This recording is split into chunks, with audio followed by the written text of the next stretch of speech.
Funcionar? Tá? Ok. Então eu tenho aqui algumas palavras, como sempre eu trago 2 ou 3 papéis, porque se não tiver os papéis estou aqui toda a noite a falar e pronto, não há nada. E, portanto, deixem-me dizer só aqui 2 palavras e para isso tenho que ir aos óculos e é assim.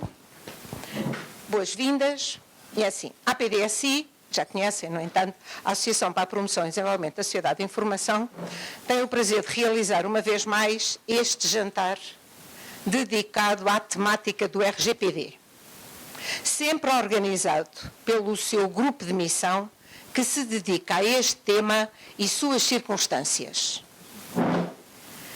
Agradecemos a presença de todos e sentimos-nos particularmente honrados pela presença do Sr. Conselheiro José Cunha Rodrigues, antigo juiz do Tribunal de Justiça da União Europeia e Procurador-Geral da República.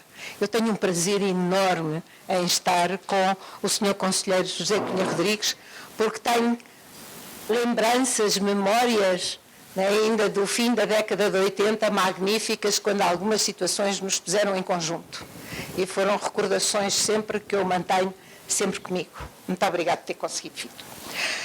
E da senhora professora doutora Paula Meira Lourenço, que esteve quase para não vir, que é Presidente da Comissão Nacional de Proteção de Dados e professora da Faculdade de Letras da Universidade de Lisboa. Muito obrigada, professora Paula, porque é ótimo tê-la connosco e é sempre difícil porque anda no mundo inteiro, não é? Pronto, anda sempre a passear pelo mundo inteiro.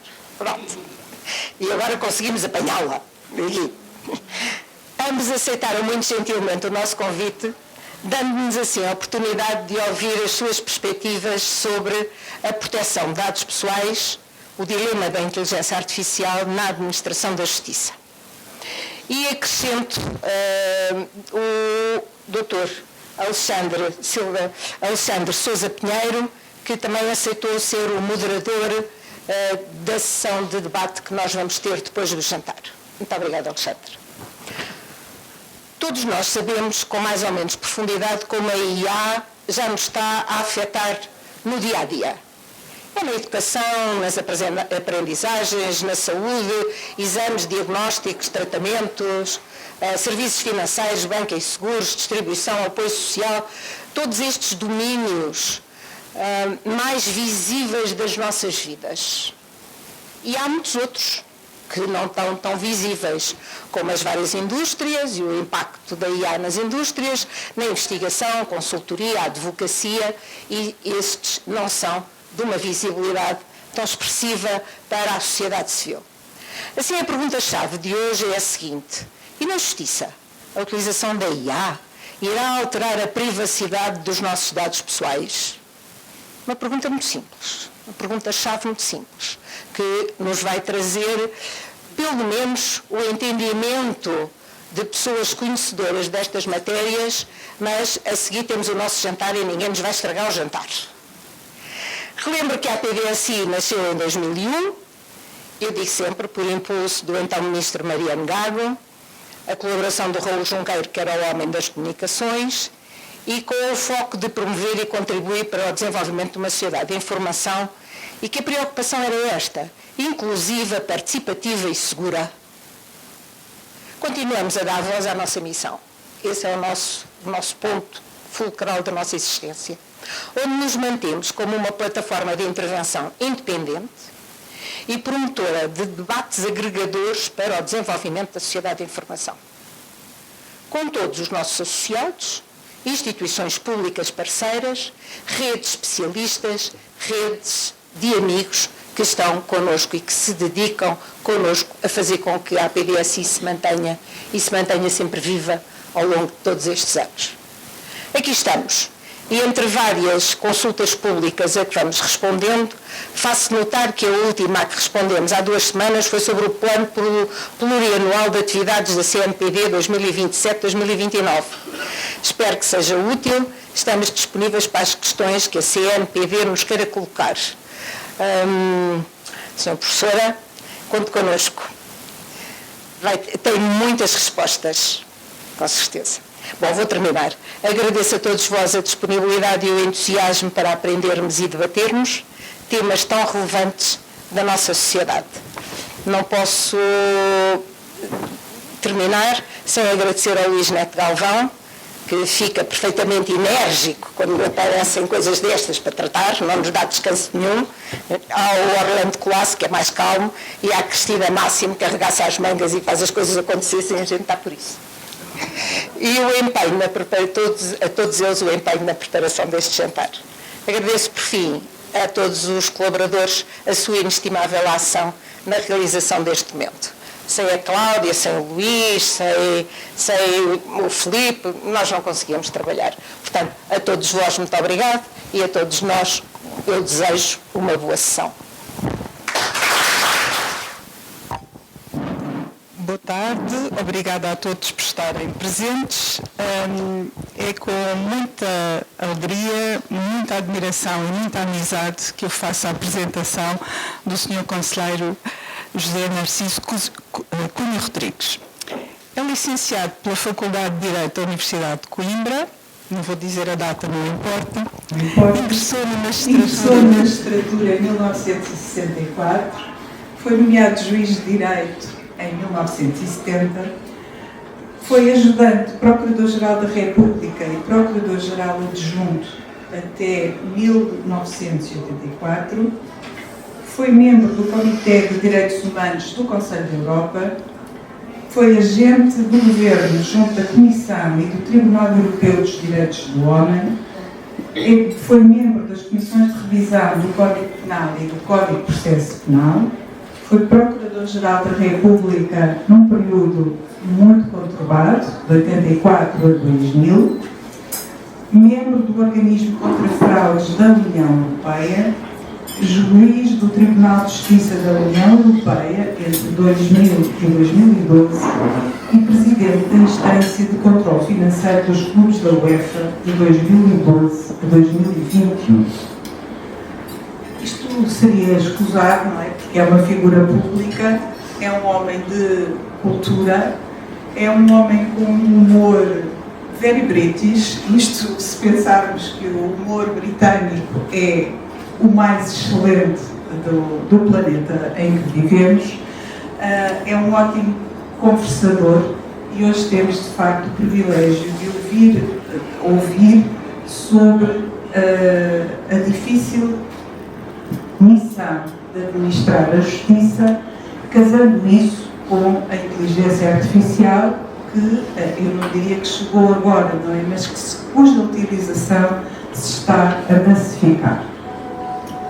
Em jeito de pequena introdução, porque naturalmente estamos todos muito desertos de ouvir e espero que com a humildade ativa de saber ouvir e compreender, mas gostaria de, no fundo, salientar no livro do Sr. Conselheiro já de 2026, Direito, Justiça e Comunicação, a Sociedade Perversa, trazer aqui algumas ideias para, presumivelmente, a oração que nos vai fazer, mas também como reflexão para o debate que espero seja perfeito nesta sessão. O mundo digital caracteriza-se por uma aceleração histórica que pôs em causa os estilos de vida, desconstruiu os sistemas, estilhaçou a noção de verdade e relativizou a generalidade das concepções sobre o mundo vivido. Vivemos, portanto, em mudança de paradigma, ou como alguns já disseram, mudança de era. Sobre a mudança, o Conselheiro Cunha Rodrigues, exatamente no livro Direito, Justiça e Comunicação, a Sociedade Perversa, refere o professor Ricardo Susskind, que afirma haver duas maneiras de mudar. Uma maneira evolutiva e incremental, orientada para o aperfeiçoamento do sistema, e outra radical, implicando transformações que vão além da automação e automatização dos processos convencionais. Aquilo a que o autor também chama a quinta fase, em que há transformação, disrupção e mudança, a fase do transhumanismo, em que a humanidade, a tecnologia, a robótica, a nanotecnologia e a genética convergem. mundo digital, a liberdade individual assenta na incerteza, na mudança, na precariedade e na insegurança, sendo que as ações sociais se fazem em redes, com uma nova linguagem e uma ambivalência das situações que gera polissemia, dissonância cognitiva, definições polivalentes, contingências e significados sobrepostos, exigindo simultaneamente atividade autodestrutiva e autopropulsionadora. Como encarar a verdade no mundo digital? Sendo que a verdade é a primeira virtude dos sistemas de pensamento e, citando novamente o Sr. Conselheiro, a espessura e potencialidade totalitária do digital exigem um ambiente, habitat, em que exista humanidade, valores e pensamento. Só esse ambiente será propício à cultura constitucional, ao respeito pelos direitos fundamentais, à ética, à compreensão da essência do justo e a uma boa respiração de quem faz ou aplica o direito. No entanto, nas autocracias que hoje se vão exponenciando, inclusive no Ocidente, parece não haver pensamento estruturado sobre o futuro. Existe apenas uma aposta numa nova ordem que favoreça as posições relativas dos autocratas instalados. Que direito e que justiça no mundo digital e da inteligência artificial?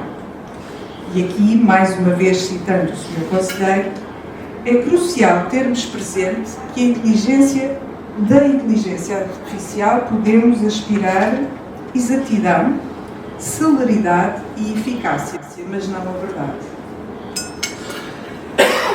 A verdade pode aparecer como consequência do digital, mas não é um específico atributo do digital. E isto deve ser uma preocupação.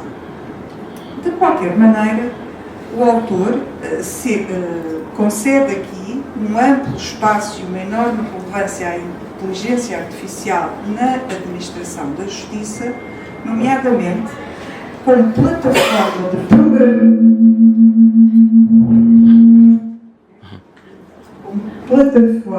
programação, operacionalidade e registro, como prevenção da utilização da inteligência artificial como modo de refriar o pensamento indutivo e a criatividade e de limitar os tempos da autorreflexão e assegurando uma abordagem cumulativa e simultaneamente epistemológica, antropológica e jurídica. Em tudo isto, e em especial no âmbito da proteção de dados, e também se espera que na inteligência artificial, o papel do Tribunal de Justiça da União Europeia é absolutamente central, porque é fonte dos próprios princípios que aplica, nomeadamente quanto à tutela dos direitos fundamentais que o Tratado que instituiu a União Europeia proclamou e aos desenvolvimentos que a cidadania europeia consagrou quanto à proteção da identidade, da diferença e da privacidade, que vem ampliando o âmbito da sua jurisprudência, adaptando-se àquilo que é a realidade real. É preciso mudar pensando. A arte de pensar deve estar na equação do juiz, enquanto atributo profundamente humano e relacional. Recordo, mais uma vez, a verdade é a primeira virtude dos sistemas de pensamento. E com isto, pedia ao Sr. Conselheiro que partilhasse connosco as suas palavras. Muito obrigada. Não sei se podia usar esta alusão, mas ao preparar esta intervenção lembrei-me de uma peça muito interessante de Chekhov que se chama Os Malefícios do Tabaco. Os Malefícios do Tabaco é uma peça em que o protagonista diz que só veio fazer a conferência porque a mulher o obrigou e a partir daí não fala mais no tabaco, ele que é um fumador inveterado e dedica-se apenas a contar as agruras da vida, como a mulher lhe faz uma vida difícil, como ele não tem êxito naquilo que faz. Eu distancio-me deste protagonista. Não foi a minha mulher que me mandou vir hoje cá. Para falar a verdade, foi a doutora Cristina. É bom que se acuse quem deve ser acusado. E eu venho cá para, ao contrário da peça de Chekhov, falar dos malefícios da inteligência artificial e dos benefícios. É que, de facto, está a crescer o catastrofismo sobre a inteligência artificial, sobretudo na aplicação ao direito e à justiça. Era interessante focar o que se passa com o direito e a justiça, que eu costumo dizer que entraram numa nova idade. Uma característica desta nova idade é o abuso da lógica e a cedência a um novo positivismo. Tivemos o tempo do direito natural, depois tivemos o tempo da equidade, tivemos o positivismo puro e hoje estamos numa fase outra vez que eu diria que é o neopositivismo e o abuso da lógica. A questão, portanto, é saber se o digital vai resolver ou vai agravar os problemas. É este o dilema. Na propedêutica do digital é fundamental saber aquilo a que podemos aspirar. Exatidão, celeridade e eficácia. Não verdade. Ninguém espera do digital verdade. Ora, o direito e a justiça assumiram-se durante muito tempo como cavaleiros da verdade. Também por isso estão afetados hoje por uma crise de confiança. Não só por disfuncionalidades e contingências próprias, mas também porque a sociedade desenvolveu uma cultura profana, rebelde a valores e, por isso, indiferente às normas. Tem sido pouco acentuado isso. Esta sociedade que vemos não é uma sociedade crente nas normas, no direito, na autoridade. É totalmente profana, num sentido que eu diria democrático do termo. O mundo digital parecia ser um mundo capaz de ler e organizar o caos em que estamos. No entanto, as dúvidas e as reservas são muitas. Yuval Noah Harari disse para Thomas Friedman no New York Times de 19 de março de 2018: criamos um mundo tão complicado que não é mais possível fazer sentido sobre o que está a acontecer. As tecnologias disruptivas trouxeram progresso, vão ser, porém, desastrosas se saírem das nossas mãos. A combinação das biotecnologias e das tecnologias de informação podem atingir um ponto em que os sistemas e algoritmos compreendam-nos melhor do que nós próprios. E esse é o ponto de ruptura. Haver um sistema artificial que nos compreende melhor do que nós próprios somos capazes de nos compreender. Podemos lembrar o humanoide Sofia, o primeiro robô cidadão do mundo, que respondeu a uma pergunta que queria ter um bebê, porque a família é uma coisa importante. A Sofia não estava programada com a resposta, utilizou máquinas de leitura e respondeu lendo as expressões do povo. Costuma dizer-se que nenhuma máquina se apaixonará, nenhuma máquina terá sentido de humor e nenhuma máquina gostará de morangos com natas. Embora tudo dependa da interpretação. É de lembrar a pergunta que fizeram a um robô diante de uma tela. É capaz de transformar este quadro numa obra-prima? O robô respondeu: e você, é capaz? Depende também do que se entende por inteligência emocional. As respostas são contraditórias. Há quem diga rotundamente não, há quem diga sim, desde que se introduzam na máquina os inputs necessários. Esta condição, municiar a máquina com inputs, assemelha-se àquilo que em direito se chama uma prova diabólica. Pois o problema está em municiar a máquina com inputs que permitam chegar à inteligência emocional. Diante do impasse, eu pergunto: a quem é que se pode perguntar? Claro, perguntei a um chat de inteligência artificial. E a resposta foi convincente. Se a definição for reconhecer, interpretar e responder adequadamente às emoções humanas, as máquinas podem fazer isso até certo ponto. Sistemas de inteligência artificial conseguem analisar texto, voz, expressões faciais, contêm acesso a imagens ou vídeo e outros sinais para inferir estados emocionais e adaptar as suas respostas. No entanto, se a definição incluir sentir emoções de forma subjetiva, a resposta é não, com base no conhecimento atual. Em resumo, As máquinas podem simular aspectos de inteligência emocional e de interagir de forma sensível no contexto emocional. Não há evidências de que elas possam ou possuam emoções, consciência ou experiência subjetiva comparável às humanas. O que é que então podemos esperar do mundo digital? São conhecidos episódios e estatísticas que mostram os danos produzidos pela inteligência artificial. Eu hoje, quando vinha para aqui, lembrei-me que me seria útil eu trazer a minha gata, que ela, por vezes, passa-me as folhas. Só nos Estados Unidos as fraudes cresceram 1.740% entre 22 e 23. Um algoritmo usado nos hospitais dos Estados Unidos subestimou os cuidados relativos a pacientes negros porque teve por base dados que refletiam o desinvestimento histórico relativo a estas comunidades.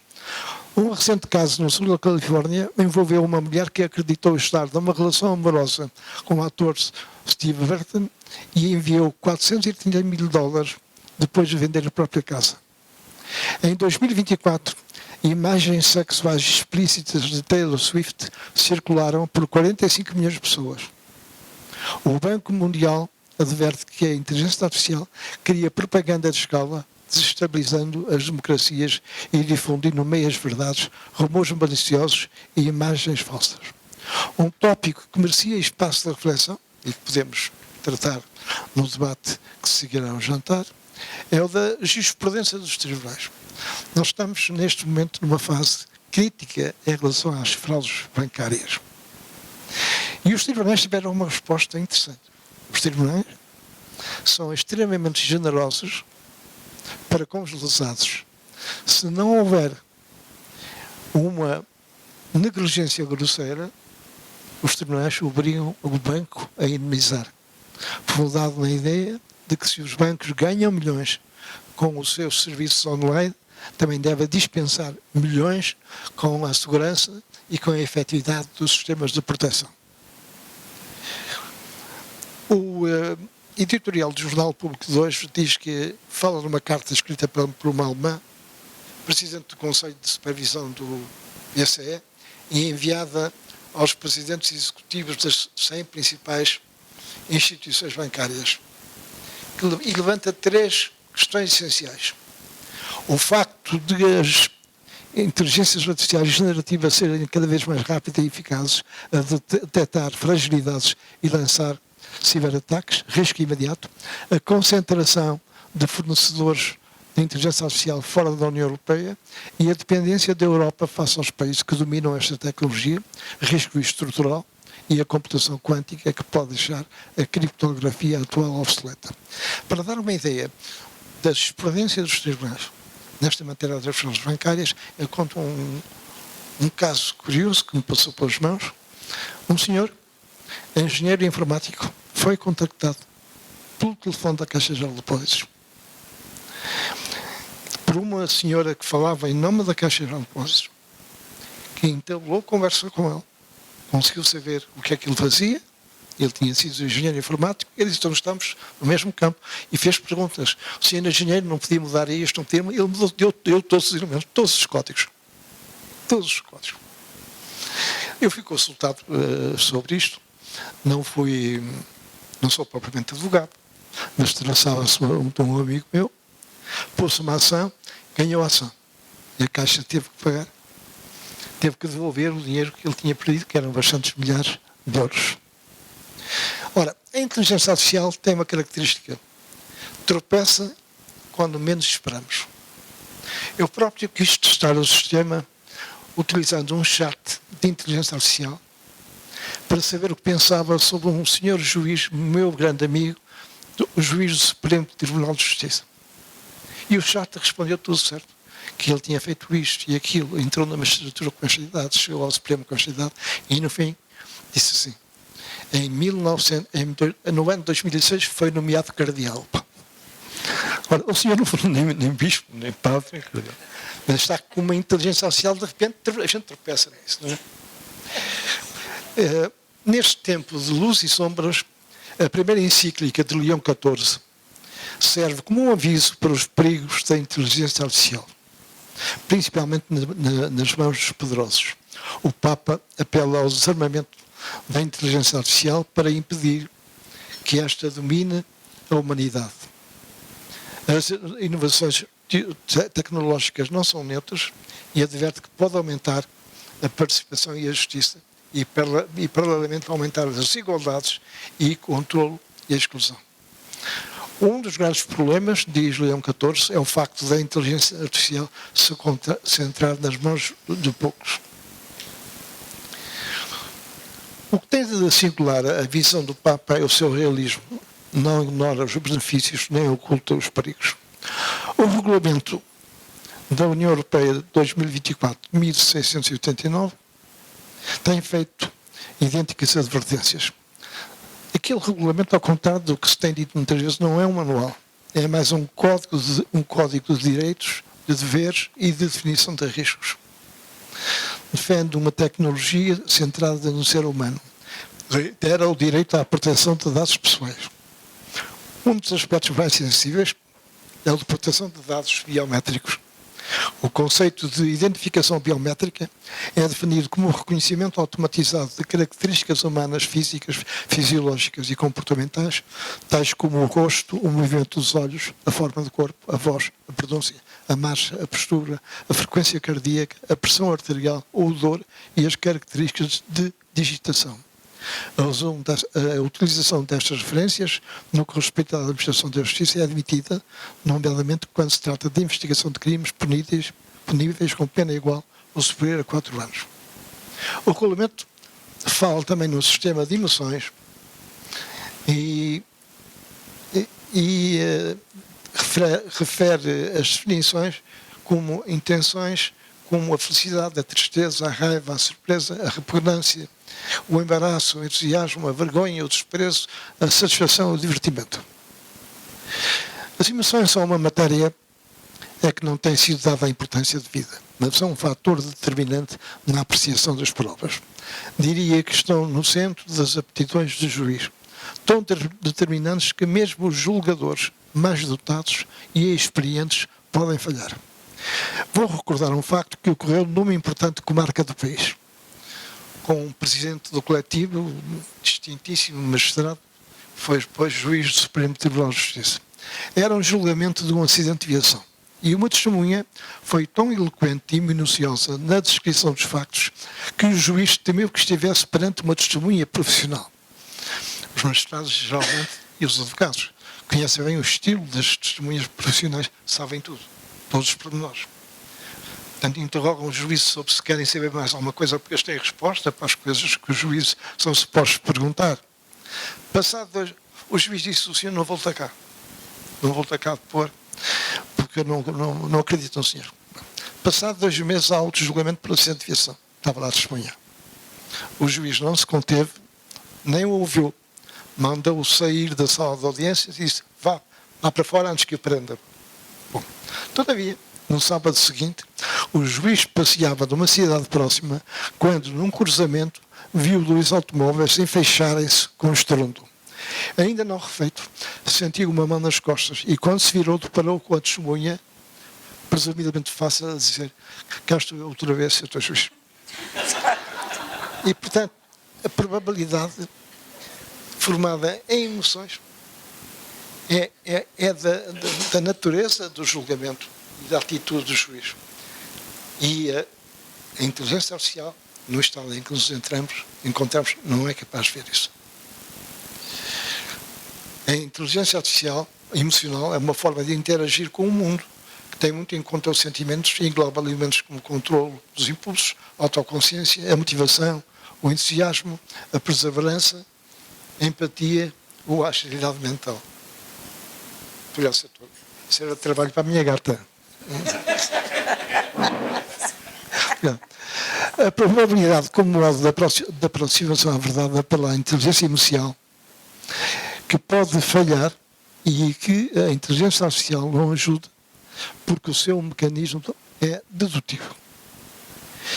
Qual é, pois, a capacidade da inteligência artificial para desafiar este admirável mundo novo? Reparemos que a inteligência artificial é o futuro deduzido do passado. O risco de se criar uma normatividade secundária, a petrificação do tempo ou um saber jurídico alternativo. A inteligência artificial não adivinha o futuro. Petrifica o tempo e cria uma espécie de normatividade secundária. Por outro lado, a inteligência artificial dá informação, não dá sabedoria. Um dos pontos mais delicados é o da chamada justiça preditiva, como o uso da inteligência artificial para prever decisões judiciais, riscos ou comportamentos relacionados com o sistema de justiça. É uma aplicação muito útil para advogados, que podem, através da justiça preditiva, ver qual é a chance que têm com uma ação que podem vir ou não a propor. Por vezes pode ser usada por juízes também para saber qual é a decisão que devem adotar num caso semelhante. Alguns sistemas usam algoritmos para auxiliar decisões sobre liberdade condicional, fiança e risco de reincidência. Um livro de Antoine Garrapin e Jean Lassalle, magistrados franceses, veio voltar ao tema com uma publicidade em cinta que é reveladora. Que perguntam, aceitariam ser julgados por algoritmos? Esta é uma pergunta que eu diria que tem uma resposta clara. Ninguém gostaria de ser julgados por algoritmos. No inteligência, a inteligência artificial pode ser um instrumento importante para certas áreas da administração da justiça, incluindo o ato de julgar. Refiro-me em etapas cruciais para a formação da decisão, nomeadamente as que carecem de operações de cálculo, de pesquisa de fontes, de despiste de contradições lógicas e de procura de precedentes. É um contexto em que ganhou a importância o conceito de caos. O que de certo poderemos dizer é que a ordem que impera no mundo não oferece nenhum subsídio para a superar. Ao contrário, o levá-la avante pode conduzir-nos a um caminho sem retorno. O resultado seria o abismo, como notava Albert Einstein, que disse: a ideia que criou a crise, diríamos o caos, não será a ideia que nos fará sair da crise, sair do caos. E esta advertência de um gênio como era o Einstein mostra-nos na dificuldade em que nos encontramos. No confronto da inteligência artificial com a justiça, há um problema nuclear, que é o da verdade. A justiça hoje encontra-se enredada em obstáculos praticamente insuperáveis para apurar a verdade. A generalidade dos sistemas dogmatizou a separação epistemológica entre verdade processual e verdade material, o que não favoreceu a procura da verdade ontológica a que o juiz não pode renunciar. A hipermodernidade trouxe novos fatores de degradação da verdade pelas corruptelas engendradas pelas fake news e pelos factos alternativos que colocaram a administração da justiça uma atenção particular pela alteração cognitiva, psicológica e evolutiva das partes, das testemunhas e dos peritos. O problema da verdade seria a pedra angular de toda a administração da justiça, converteu-se numa aporia tanto quanto as pessoas que levam os factos e que levam mesmo o direito ao tribunal nem sempre estão interessadas na verdade. Por deficiência cognitiva, por manipulação, no caso dos peritos, eu tenho uma experiência. Na minha idade a gente começa a ter muitas experiências. Eu tenho uma experiência muito curiosa no Tribunal de Justiça. No Tribunal de Justiça, num direito praticamente seria insuspeito, o direito do aduaneiro. Eu fui durante muitos anos nomeado, escolhido para relatar processos interessantes, de direitos fundamentais, direito ao trabalho, a igualdade da mulher, todas essas coisas, a igualdade de género. E um dia o Presidente chamou-me e disse: olha, tu tens tido processos muito interessantes, mas os colegas começam a refilar. Não te importas que eu te dê outros? Eu disse: desculpa, nunca te pedi os processos que eu devia fazer, ser relator. Manda-me outros. E eu disse: por exemplo, os aduaneiros. Eu disse: estás a exagerar, mas manda. Veio os aduaneiros. Os aduaneiros tinham esta característica. Portanto, a escolha da posição pautal depende da função preponderante. Por exemplo, um telefone, é um gravador, é uma máquina fotográfica, é um tradutor, tem muitas funções. O que é que fazem os fabricantes? Os fabricantes manipulam a função principal de maneira a que não paguem direitos elevados. E depois vem o problema como decidir. Era muito frequente chegarem os advogados e trazerem na mão aquilo que chamam pulgas de mudança de pauta que alteram a capacidade preponderante do sistema. Eu dizia logo, fazem favor de dar, que eu não queria ver isso, não, só porque não me informava nada. Ver dois objetos com 4 milímetros, para mim não me dizia nada, não é? Então o que é que o tribunal fazia? O tribunal sabia uma coisa prática, que também tem que ver com o direito, que é a praticabilidade das soluções. Se ganhasse o fabricante, a comissão mudava a lei. Se ganhasse a comissão, o fabricante mudava o fabrico. De modo que o que interessava era decidir, e decidir depressa. Daquilo que se chama decidir na base não da verdade, mas da pacificação. Porque não há verdade, nenhuma verdade nesses sistemas. O mundo digital impõe um conjunto de separações metodológicas, e é com isto que vou acabar, quero cumprir o mandato que recebi. A inteligência artificial depende muito dos sistemas jurídicos, com destaque para a distinção entre common law e civil law. Nos sistemas de common law, as decisões são muito feitas à base do precedente. E aí a inteligência artificial pode identificar em segundos os antecedentes, os precedentes. E até a gente pode pedir a sofisticação da informação e aparece ainda mais pormenores. A distinção entre ramos de direito, com uma atenção especial ao direito criminal e ao direito administrativo, que não são tão acessíveis à inteligência artificial. Particularmente no direito criminal, em que a capacidade emocional do juiz é importante, o comportamento das testemunhas é importante e a emoção está sempre presente em todas as decisões. Há a distinção entre os juízes que admitem o recurso à equidade e sistemas que o restringem. Como sabem, o nosso sistema restringe a equidade. O Código Civil diz que só pode ser usada quando prevista na lei, e de facto a lei é muito limitativa. Mas de facto a equidade é hoje uma solução que poderia resolver muitos problemas em que o direito formal, o direito não tem capacidade para resolver. A prevenção dos efeitos de erosão da independência dos magistrados. Como é que os espanhóis estão a punir os juízes que utilizam a inteligência artificial? Mas é evidente que haverá juízes que utilizam. Eu também usei a inteligência artificial para responder a uma questão à advogada. Os juízes vão acabar de usar a inteligência artificial.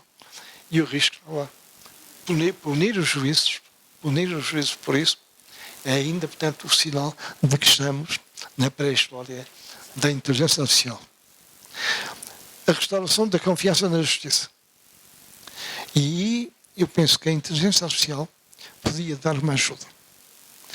Tanto interrogada quanto ao modo de motivar a confiança, a inteligência artificial é capaz de indicar os itens que são necessários para converter a mensagem estereotipada dos tribunais em mensagem aceite.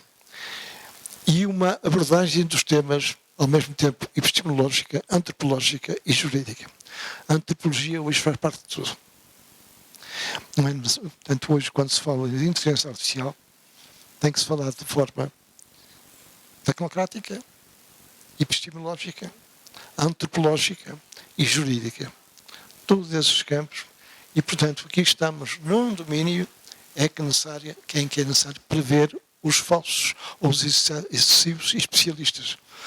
Porque pegam num domínio que, de qualquer modo, tem uma função generativa e que, por excesso, pode dizer, dizendo que o meu colega foi nomeado cardeal em 2006. Muito obrigado por isso.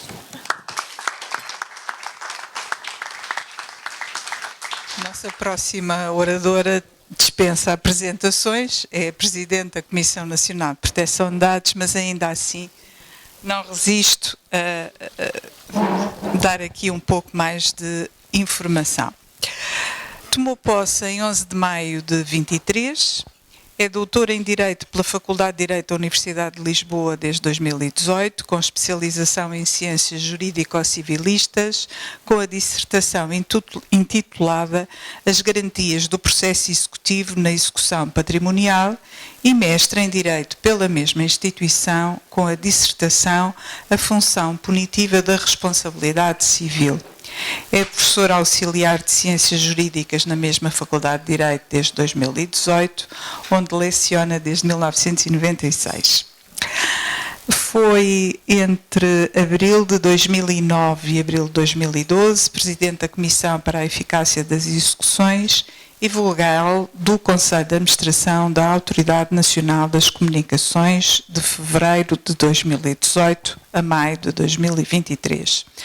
Foi adjunta e assessora de vários membros do governo português entre 2000 e 2009, assessora na Comissão de Mercado de Valores Mobiliários desde 2002 e exerceu a advocacia entre 1996 e 2000.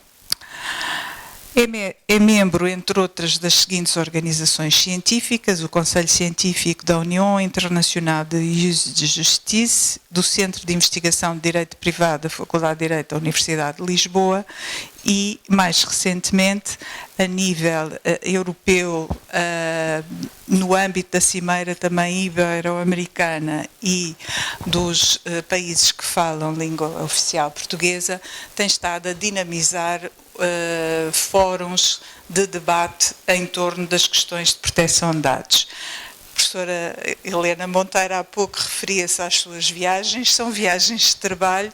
É certo que o que nós sentimos, e parafraseando, Senhora Presidente, não seja francesa, seja portuguesa, é todos nós, e isto é como um certo ciúme. Gostamos muito de a ter por cá, precisamos muito da sua intervenção pedagógica, e agora puxando a brasa à sardinha, especialmente nós, DBOs, que não somos nem das organizações que nos nomearam, nem propriamente da CNPD, e é uma posição, falo por experiência própria naturalmente e a título pessoal, é uma posição e um cargo ainda de exercício ingrato.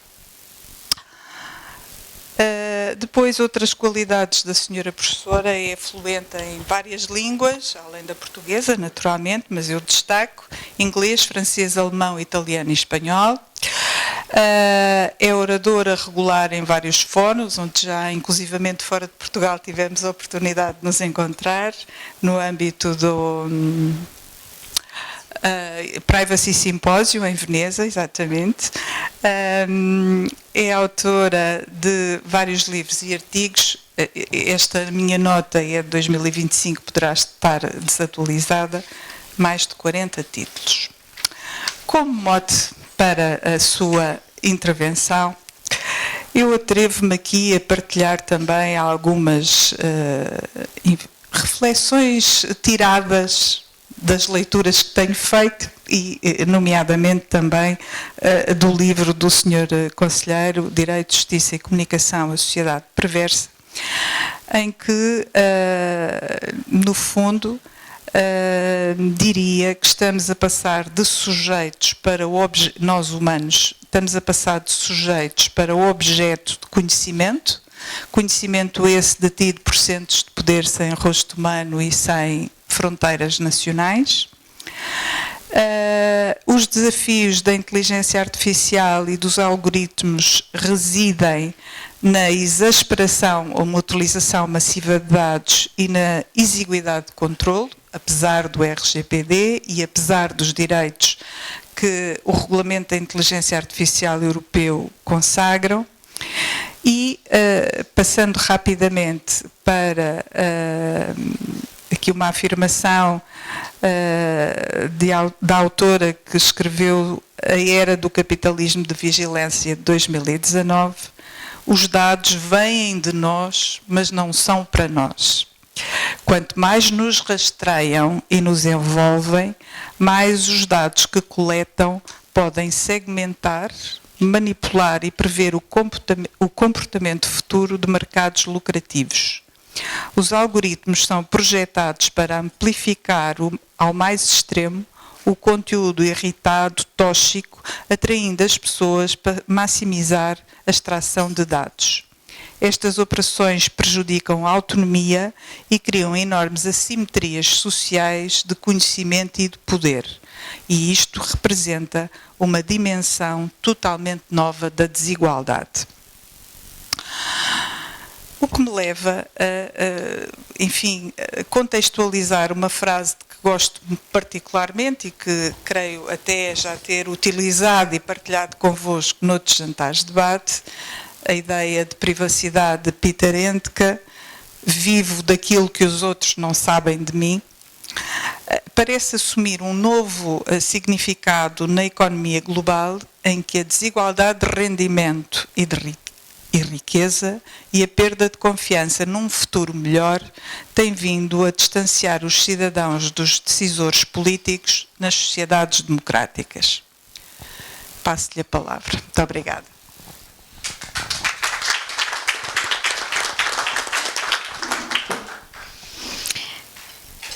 Em primeiro lugar, gostaria muito de agradecer estas amáveis palavras à doutora Cristina Máximo dos Santos, são imerecidas. Nós estamos todos a caminhar, é isso que fazemos, e agradecer naturalmente o convite muito honroso da nossa Presidente da Direção da APDSI, a professora Maria Helena Monteiro, a quem muito devo já há muitos anos, com quem tenho muito aprendido. Bom, é um gosto estar aqui com todos vós, especialistas na matéria, e o Sr. Conselheiro Cunha Rodrigues, gostei imenso de o ouvir, acho que não tenho nada a acrescentar agora, podia dizer, bom, vamos todos começar a jantar, e isto ficava muito bem, porque a preleção que me antecedeu já diz realmente muitíssimo destes desafios, que os tempos que são realmente, enfim, não são admiráveis, não é? Como o Aldous Huxley nos quis demonstrar com os problemas da soma. Mas se calhar, e como o mote é de reflexão e de debate, trazia aqui algumas reflexões que tenho vindo a fazer. Por um lado, se calhar até algo paradoxal, que é pensarmos que a inteligência artificial, como qualquer tecnologia, e isto até parece aquelas frases feitas, deve estar centrada no ser humano e, portanto, deve-nos proteger e deve-nos motivar na nossa evolução enquanto seres humanos. E isto pareceria que era assim, mas depois eu penso que acabámos por ser surpreendidos por algo que não era suposto acontecer, que tem o tópico justamente da verdade, que o Sr. Conselheiro Cunha Rodrigues aqui nos trouxe. Ou seja, nós neste momento já não sabemos o que é que está a acontecer, porque o que nos é trazido por esta tecnologia é algo surpreendente e em regra falso. Bom, será que é assim? E vamos aqui por este mote. Eu elenquei aqui algumas pistas de problemas que a inteligência artificial nos tem trazido, e agora, porque falamos de matrizes de riscos, na verdade são riscos. Eu costumo dizer que a parte boa da inteligência artificial acaba por ser muitas vezes anulada pelo efeito multiplicador do risco que ela traz para a proteção de dados pessoais e, consequentemente, para a dignidade da pessoa humana, para a nossa identidade pessoal, e isso acaba por, no fundo, colocar em crise um conjunto de direitos fundamentais, liberdades, direitos e garantias que nós tínhamos por assentes e que já não estão. Portanto, tínhamos por garantidos, mas não estão. Vou começar pelo mais conhecido e que tem mais ou menos 10 anos, o escândalo do Cambridge Analytica, não é? Que é um clássico desvio de finalidade, mas que as pessoas cujos dados foram recolhidos e foram tratados para, enfim, efeitos de manipulação absolutamente horripilante e que colocou em causa todo um sistema que era feito por uma entidade que depois acabou por confessar isso, mas que colocou umas eleições do outro lado do mundo e colocou alguém no poder que entretanto voltou a ganhar eleições. Portanto, nós temos aqui uma repetição, vamos falar assim, daquilo que era horripilante, mas o tal efeito multiplicador.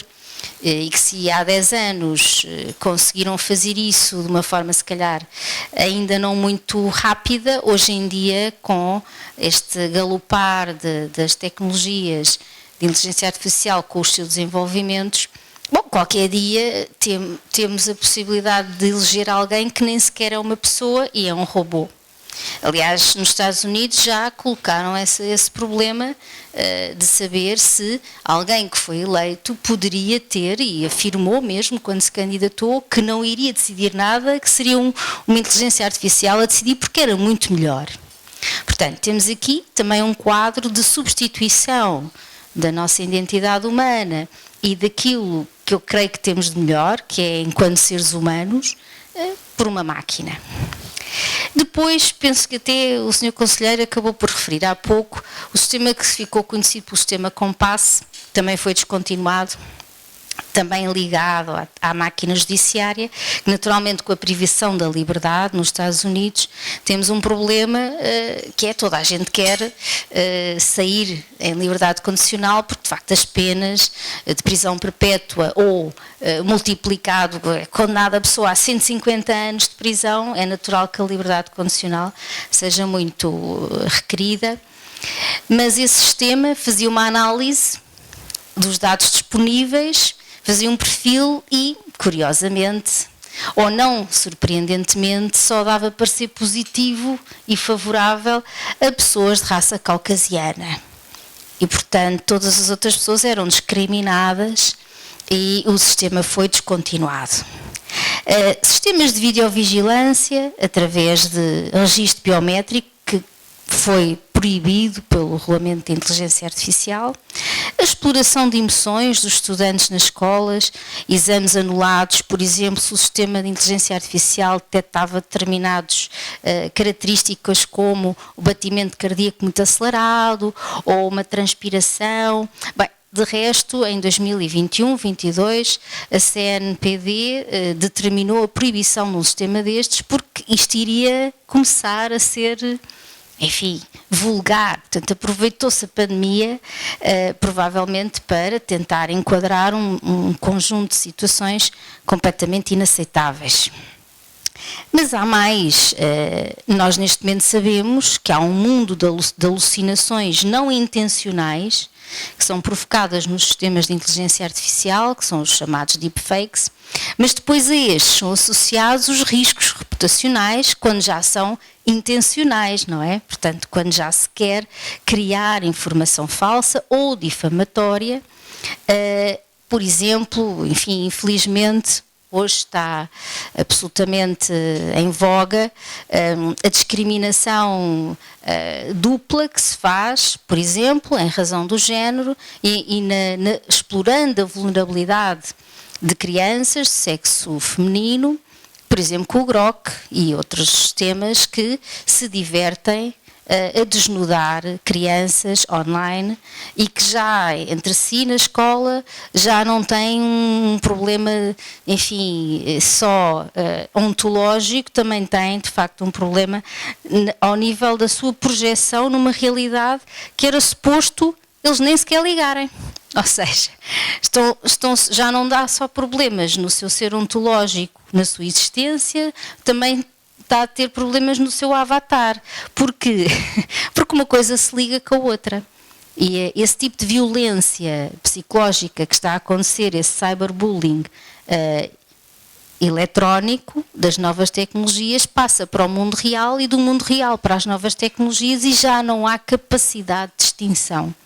Ou seja, neste momento os danos psicológicos na saúde mental das crianças e jovens são tão grandes e atrevo-me a dizer também, e nós estamos neste momento com um quadro muito perigoso para os mais vulneráveis, são sempre os mais vulneráveis que pagam uma fatura mais elevada e que foi aqui já referido, e não são só desigualdades sociais, económicas, também são desigualdades no acesso à informação que dão origem à prática de crimes, de burlas, etc.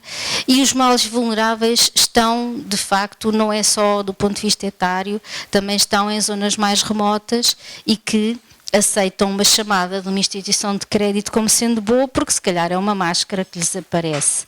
E este é que é o ponto, não é? Eu costumo, há uns 2 anos, dizia, brincando, mas agora se calhar já não brinco tanto, quando terminava as minhas intervenções dizia, quero fazer um disclaimer, que esta intervenção foi feita por inteligência humana e não por inteligência artificial.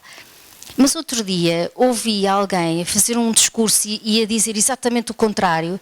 Queria dizer, rindo, que isto foi feito por uma inteligência artificial. E eu fiquei a pensar, pois, está bem, está a cumprir o regulamento de inteligência artificial, está tudo certo, a mente jurídica. Mas depois eu pensei, mas onde é que nós vamos parar? Não é? Bom, por hipótese a pessoa até se podia esquecer, podia não haver dolo, era mera negligência, e eu já não sei com quem é que eu estou a falar, se é com a máquina, se é com uma pessoa, primeiro ponto. Depois, segundo ponto, e isto tem a ver também com a nossa interação enquanto pessoas, que é, estamos a telefonar, e se a pessoa, enfim, porventura tem na sua residência, tem lá um instrumento de inteligência artificial, daqueles que auxiliam para várias coisas nas smart houses, eu agora até tenho receio de falar ao telefone, mas o que eu estou a dizer está a ser ouvido pela Alexa ou não? Como é que é? Porque se estiver, eu já não estou a ter uma conversa privada com aquela pessoa. Eu estou a transmitir para o espaço sideral, não é?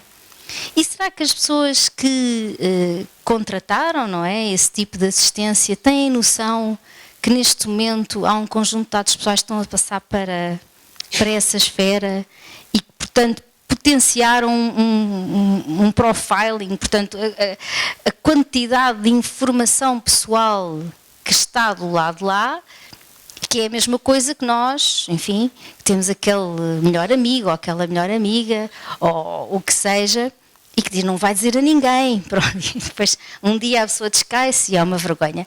Mas agora já não estamos nesse ponto. Agora o ponto é, aquilo está, não se sabe onde.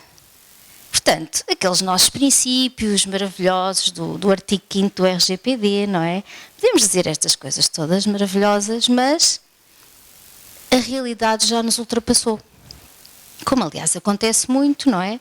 Nos quadros regulatórios que tentam cristalizar a realidade quando ela, no fundo, nos escapa pelas mãos e, portanto, é totalmente...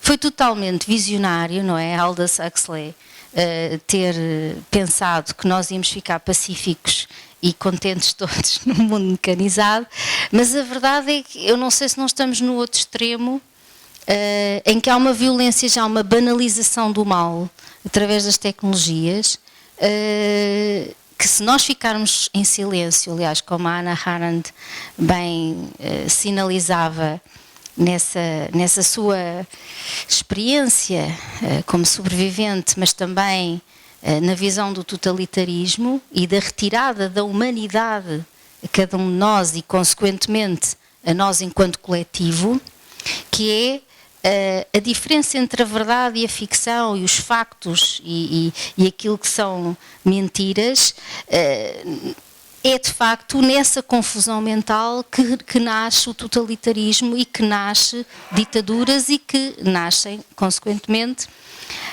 as violações mais atrozes dos direitos humanos e, portanto, aí não teremos nem direito à proteção de dados pessoais, não teremos consequentemente liberdades, garantias, não teremos nada. Acabou, vamos ser despojados de tudo que atualmente entendemos que são pilares do Estado de Direito Democrático.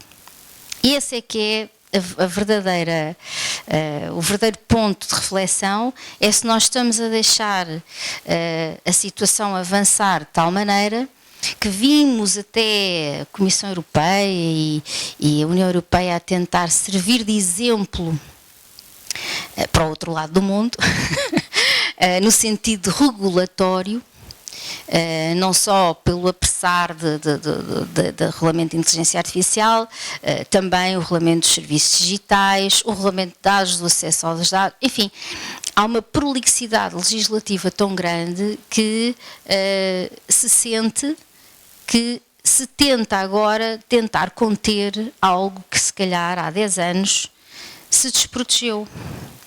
Porque quando houve uma passagem do paradigma de uma regulação ex ante para uma regulação ex pós, colocou-se o ponto na responsabilidade proativa de cada um de nós, das instituições. É claro que o modelo, enfim, alemão era muito apelativo, mas para os outros 26 Estados da União Europeia não havia essa maturidade para acolher, e aqui tenho vários de vós como, enfim, abnegados, encarregados de proteção de dados, que para mim são, eu chamo as minhas mini CNPDs nas instituições, porque sofrem os mesmos problemas que nós, enquanto autoridade, sofremos. Também temos que ser independentes, com os nossos deveres de imparcialidade, objetividade e total independência, mas depois não temos os meios suficientes, não temos as pessoas, os recursos são escassos e temos uma velocidade brutal de situações a acontecer e de situações com este multiplicador. Não é um multiplicador keynesiano, mas é um multiplicador absolutamente imprevisível. Um exemplo claríssimo que aconteceu recentemente e que eu penso que nos colocou a todos em estado de, enfim, de reflexão, se não em estado de sítio. Numa categoria especial de dado pessoal, como é os dados de saúde, calhou um ataque cibernético de uma dimensão absolutamente incalculável e inimaginável. E, felizmente, em 2012, 2013, quando a CNPD autorizou o sistema, colocou lá uma cláusulazinha: a pessoa que nos seus dados pessoais do Serviço Nacional de Saúde, sempre que vá lá um médico enfermeiro consultar, é avisada. Em boa hora. Fizemos isso. O problema é que, com a mudança de paradigma do RGPD, nunca mais nos disseram mais nada. E o que é que acontece? Enfim, esse é um exemplo, muitos haverá. A tecnologia tem que ser aperfeiçoada, vai evoluindo, há passagem de testemunho de uma empresa para a outra ou não, há migrações de dados, perdem-se coisas para um lado, ficam outras para o outro. Não vou continuar nesta dinâmica porque senão até me arrepio. Mas o problema é que nunca mais se notificou, nunca mais se consultou. Enfim, já não vou dizer que um controle prévio do artigo 36 do RGPD imporia isso, cada vez que se alterava o sistema ou que se fazia uma melhoria pelo elevado risco para os dados pessoais, devia-se ter feito uma consulta prévia à CNPD, e isso não foi feito. Já nem estou a dizer se consultaram e envolveram o encarregado de proteção de dados. Enfim. E depois são estruturas complexas. Nós não vivemos num mundo simples. Para saber qual é a estrutura de um responsável, com um subcontratante, com a empresa X, A, B, bem, então se colocamos empresas que estão muito estrategicamente colocadas fora da União Europeia, então é uma maravilha. Porque essas então têm muito pouca consciência daquilo que também é a nossa regulação, porque nós aí sim temos os pilares do Estado de Direito Democrático e Portugal até foi pioneira a consagrar na Constituição a proteção de dados pessoais como um direito fundamental. Mas não é assim nas outras partes do mundo. E o que é que acontece nas outras partes do mundo em que isso não é assim? Por exemplo, na China, em que se evoluiu imenso em termos de inteligência artificial. Eu vou dar um exemplo catastrófico para ser muito clara. A CNPD está, neste momento, no tal quadro de viagens que tem que fazer, a coordenar grupos de trabalho dos neurodados com a nossa rede lusófona e da inteligência artificial na nossa rede ibero-americana, para além dos 15 grupos de trabalho que temos ao nível europeu. Mas nestes dois, que nos diz mais, bem, a rede lusófona porque lançámos há 2 anos, a rede ibero-americana porque somos país fundador há 23 anos e, portanto, temos essa comunidade que nos diz muito. Mas a questão é que aí é que vimos como o choque cultural pode ser interessante para também termos um exercício de humildade, porque, por exemplo, enfim, na nossa rede lusófona temos Macau, e Macau tem ali a China mesmo ao lado, não é? Ou a China tem Macau, não sei bem, se calhar, é mais assim. Mas, na verdade, como eles não tinham qualquer estrutura ética e deontológica para o desenvolvimento da tecnologia de inteligência artificial e, portanto, qualquer dia já estão para lá da agêntica, não é? Já estão, não sei. E já casam, pessoas casam com robôs e casam com um telemóvel mostrando isto é a inteligência artificial com quem eu vou casar. E eu fico, que maravilha.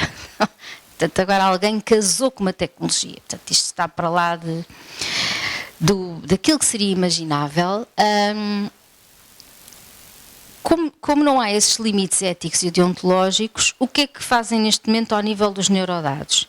É a tal exploração das emoções, é a tal exploração daquilo que nós temos de melhor enquanto seres humanos, mas de uma forma perversa.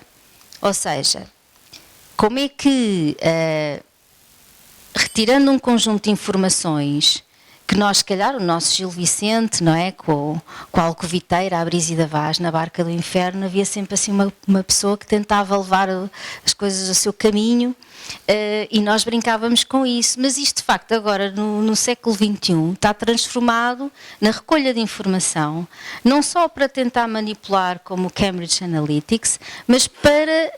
é mais do que a manipulação só para um determinado objetivo.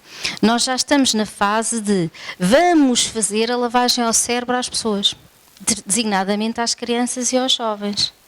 Portanto, já estamos no ponto de o ruído que se incute na mente humana, esses neurodados vão toldar as nossas emoções, vão mudar a nossa forma de estar e de repente uma pessoa que era calma, que era absolutamente consciente dos seus direitos, fica a achar que não é nada assim, fica a acreditar num conjunto de deepfakes, fica a acreditar no que um conjunto de pessoas quer que acredite, ou então até um algoritmo quer que acredite.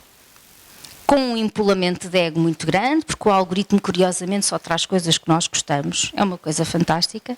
Portanto, impede-nos de estar abertos ao contraditório, impede-nos, não nos traz coisas que não gostamos, porque como ele só traz coisas que nós vamos dizendo que gostamos, e aí já estamos a deixar uma pegada digital nós próprios, significa que há um empolamento do ego, então nós ficamos mais violentos que o próximo, porque não temos tanta paciência para ouvir uma opinião contrária, e quando a pessoa diz, isto é cor de laranja, digo, cor de laranja, mas estou a ver branco e preto e amarelo, a cor de laranja era o que faltava, enfim, e há ali um problema de agressividade, prática de crimes e por aí fora. Na China estão a fazer uma coisa muito interessante, que é, para justamente acalmar as crianças, já fazem ao nível do cérebro umas toucas e já se vai vendo, se está vermelho é porque a pessoa está muito inflamada, precisa se calhar de uns calmantes, que se estiver amarelo mais ou menos, se estiver verde está calma. E isto é tranquilo, não vem nenhum problema nisto. Não vê nenhum problema, não vê a violação de nenhum direito fundamental fazer isto nas crianças. Portanto, nós fomos para lá da soma e passámos para este tipo de violência. É evidente que eu tinha aqui um conjunto de coisas para vos falar e parei. Acho que tem que haver um quadro de esperança, porque nós sem esperança não conseguimos fazer mais nada. Mas tem que haver, compaginado com isso, muita coragem, muita determinação e na coragem se calhar uma firmeza e uma constância na nossa atuação. E aí eu penso que é nós enquanto seres humanos, cada um de nós, depois quem está incumbido de um conjunto de deveres ao nível da proteção de dados pessoais também, sejam eles quais forem, e de pensarmos cada vez mais, e eu queria agradecer aqui publicamente à PDSI os contributos muito valiosos que nos enviou na consulta pública que fizemos do nosso plano estratégico 2027-2029, porque de facto, agora que estamos a tentar, enfim, eu estou apenas há 3 anos na CNPD, mas tenho vindo a refletir sobre esses temas desde, enfim, que tinha para aí uns 23 anos, portanto foi há pouco tempo, mas de facto compaginar tudo o que se passou nos últimos, 10 anos e aquilo que está à porta, que está, e pensarmos que não há juízes autómatos, não há, as pessoas são humanas, e têm o seu pré-entendimento também, se esse pré-entendimento começar a ser moldado para um determinado sentido que vá colocar em causa os direitos fundamentais de cada um de nós, então nós temos que ver se a tecnologia, em vez de apoiar proteção de dados pessoais e todos os direitos, liberdades e garantias conexos, não está a destruir. E eu acho que é aí que nós temos que intervir, do ponto de vista ético, deontológico e naturalmente jurídico, não é? E se calhar temos que ver, por exemplo, percebi há pouco que a Comissão Europeia vai mesmo banir esta questão, mesmo as apps de notificação vai abolir. Pois, é isto, não é? Tem que haver esse ato de retirar, banir. Agora, nós temos que dar atenção ao enforcement destas atuações, porque não basta legislar, temos que saber como é que nós vamos assegurar a efetividade das normas. E se há uns anos atrás, eu sempre gostei muito de jurisprudência, que é o direito vivo, não é? Que é o direito que resolve os casos das pessoas, os casos concretos. Nós neste momento já nem temos capacidade para refletir, não é? Portanto, eu admiro muitos de vós que estão aqui também dessa qualidade de magistrados, e nós na CNPD, quando estamos a analisar a parte que temos de inspectiva e depois a parte sancionatória, acabamos por também fazer uma fase administrativa ao nível controle nacional. É evidente que a inteligência artificial seria muito relevante para nos dar ali até em termos de justiça material, tratar igual o que é igual e diferente o que é diferente. E para a litigância de massa isso resulta. Isso nós já temos. Eu nem lhe chamo inteligência artificial, chamo automatização do procedimento até chegar à fase que o olho humano vai ver. Isso já temos, por Deus, já temos, não é? Senão já tínhamos afundado e os nossos relatórios de atividades não existiam, também eram deepfakes, não é? Ninguém acredita que se pode ver milhares de processos se não existirem processos automatizados, até pelo menos à parte final do procedimento. E aí tem que ser o olho humano, porque, como dizia o Sr. Conselheiro Cunha Rodrigues, há coisas que só o olho humano é que vê, que ninguém mais vê, não é? E depois manter a nossa sanidade mental. Nós enquanto cidadãos, não é? Independentemente das nossas funções profissionais, enquanto seres humanos, não perder a nossa humanidade. Porque se nós colocarmos um algoritmo a gerir, por exemplo, pessoas, na gestão de pessoal, eu hoje perdi, entre aspas, ganhei. 80% do meu tempo físico na CNPD foi ouvir pessoas com coisas, situações jurídico-processuais. Não, eram situações da vida real e que paramos para as ouvir porque não somos inteligência artificial. Temos inteligência emocional, espiritual, somos seres humanos. E depois voltamos para a nossa vida, para a parte profissional. E isso, de facto, um algoritmo não consegue fazer. Ele consegue nos ajudar aquilo que no olho humano não alcança, que é o tratamento de dados, de facto, big data. E consegue-nos dar uma ideia de como é que nós podemos, de facto, tratar igual o que é igual. Mas depois, casos complexos, não vale a pena. Agora, se nós não colocarmos limites, começam a inventar. A inteligência artificial é giríssima, inventa. Cardeal, eu tenho exemplos, podemos estar aqui a noite a falar de exemplos giríssimos. Depois, Há muitas outras situações, mas esta é, para mim, ser esta batalha. Isto é uma batalha numa guerra complexa, que é colocar limites éticos, deontológicos e jurídicos a uma ferramenta que nos deve ajudar, que deve servir o ser humano e que não deve ser a perversão do ser humano e que pode acabar até por nos destruir, como naqueles filmes mais catastróficos que já vimos por aí. Creio que são pontos de reflexão, há muita coisa a acontecer, nós nos nossos fóruns, enfim, todos os meses temos reuniões do Comitê Europeu, esta semana aprovámos na terça-feira orientações sobre web scraping e muitas outras coisas, enfim, não vou amassar-vos com isso, são coisas muito técnicas, mas a questão é, mais do que legislar sobre, temos que fazer uma reflexão sobre o enforcement e sobre a forma como podemos ser mais eficazes na parte que é absolutamente essencial numa entidade reguladora, como é a ANACOM, a CNPD, a ANACOM também, na verdade, que é, e aí também gostava de dizer algo que é importante e com isto termino, seja qual for o caminho que o legislador entender, a ANACOM, CNPD e a ERC têm que dar as mãos para fazer aqui uma atuação mais eficaz. Se não fizermos uma cooperação eficaz, não vamos ser bem-sucedidos. Cada um para o seu lado não vai ser possível. E, portanto, nós, enfim, estamos a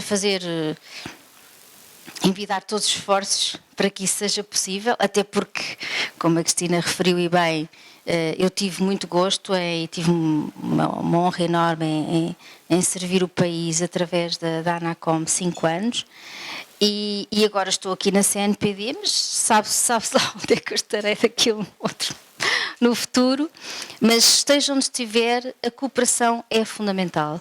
Nós não podemos deixar de cooperar e temos que olhar para os objetivos e fixar-nos os objetivos. Depois as dificuldades vão estar lá sempre, mas temos de ter objetivos para termos uma visão estratégica e um plano e executar o plano. Se estes 3 alinhamentos não estiverem muito claros no nosso espírito, nós vamos estar sempre a desviar-nos para o que é acessório e deixar o essencial. E o essencial é a dignidade da pessoa humana. Obrigadíssima.